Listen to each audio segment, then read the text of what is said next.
আর নাম মোহাম্মদ মিরাজুল ইসলাম। মিরাজুল ইসলাম। রিক্সা আর মনে হয় 15-16 বছর। 15-16 বছর। হ্যাঁ, রিক্সা ওই দিন কোনোদিন 500 হয়, কোনোদিন 250 হয়, এইভাবে এইভাবে। ভাড়া 250 টাকা ভাড়া দেওয়া লাগে। আর পরিবার 4 জন। 4 জন। হ্যাঁ, বাচ্চা কাচ্চা 2 জন। বাচ্চা 2টি, মা আছে। আচ্ছা, বাচ্চা বয়স কেমন? বাচ্চা ওই 15-16। 15-16 বছর। পড়ালেখা করে? না, পড়ালেখা বাড়িতে। কাজ করে নাকি? না, ওই দোকান আছে, দোকান ফুচকা চটপটি, ওই দোকানে।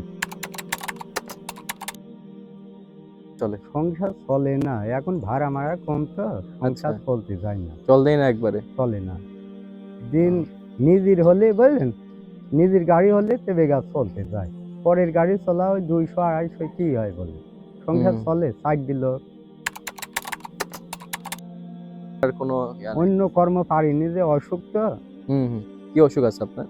আগে ওই আলসার ছিল তো, আচ্ছা। এ লেগে না আর অন্য কাজ করতে আমি কিনে ফেলতে পারলি নিজের সংসারটা ভালোভাবে একটু চলাতে পারি, এই আচ্ছা। যে।